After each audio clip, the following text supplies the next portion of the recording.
People been talking about this Texas Tech linebacker for a long time, and I want you to talk about him. Okay. You know what I'm saying? Because you came to me a week ago. Yeah. Because that's what happens with this fanfare sometimes. You know what I mean? It'd be day one of the draft. They'd be like, Voch, have you seen this third-round linebacker or this second-round linebacker? Learn it on the draft show, huh? We'll do it. But thinking of a master plan. Fifth-round safeties come up yet? It's coming.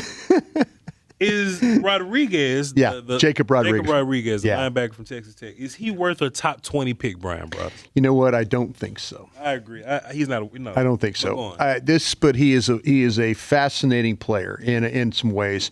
6'1", 235. Here's another guy that doesn't probably fit everybody's eye.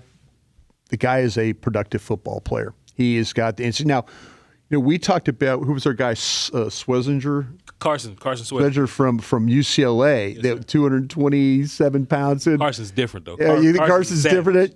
Carson's a savage. Yeah, Carson's a savage. Ain't no savage. Okay, but no, I think this guy. He transferred from Virginia. This is one of the most decorated players in Big 12 this year. When you start to talk about everything that he's done, I think that he's got Defensive Player of the Year. He's the Butkus, Lombardi. He's won all these awards.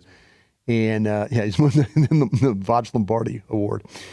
I do think he's got some instincts. I think he's able to key and diagnose very quickly. I think he has a feel for what is about to happen to him. I do see him kind of sift through some trash and make some plays on the move. I think that if he did not have that ability, I think there would be some problems because of his lack of some size to him. But, man, he could play a step ahead. I think there's some lateral movement. I think he's a really good tackler. I think you could see him get his man on the ground. He's a master at creating turnovers. He's one of these punch at the ball, rip at the ball without sacrificing the tackle. He's forced a number of fumbles since arriving out there in Lubbock. I don't see a tight moving player. The movement skills are there. I one time saw him drop, turn, drop, and turn. Sometimes you get these guys, these spot drop linebackers. This guy tries to stay active in that way. If you talk to scouts about him, they'll say this. They say he won't check all the boxes size-wise, but the nose for the football and his communication skills are a real plus.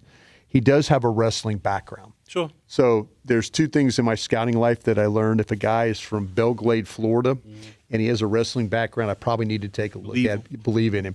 But yeah, this guy, I think the instincts will help him in the league. I just do worry about the size with him a little bit, playing at the linebacker spot. But he's impressive to watch. Like you say, he's number 10, and he shows up quite a bit in the games that you do study. I worry about his athleticism on the next level too, Bryan. Yeah. I think if you're just fast enough in college, I assume you're going to be slow on the next level. Yeah. You know what I'm saying? There are some moments where you're like thinking, is he going to get there, Because look, the game speeds up. Yeah. And that's something that we have to think about when we're evaluating players. So think about a player like Sonny Styles who can run. Right. It's only going to get faster for him. Right. And he's going to get to the league and have a learning curve, and they're going to catch him slipping sometimes, right? Right. So, man, we're going to have to watch him run in his pro day. We're going to have to see what his 40 look like. But I think when he gets to the league, I think he's a guy that you could take advantage of in the passing game, coverage-wise and stuff.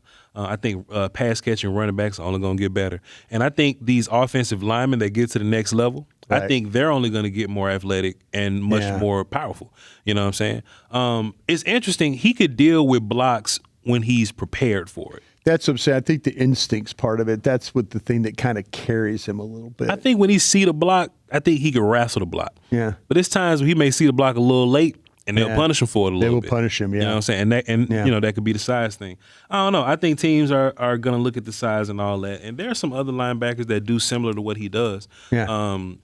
But they're just simply bigger. To be fair, I think I love a good diagnosing running back. Yeah. I mean, linebacker, yeah. Linebacker. I love a good diagnosing linebacker. Man. Right. I don't think it's going to be enough, man. I need some athleticism too. Yeah. I need some athleticism. I'm going to admit I put him in the third round. I got him in the third as well. Yeah. Third as well for me. Third as well for me.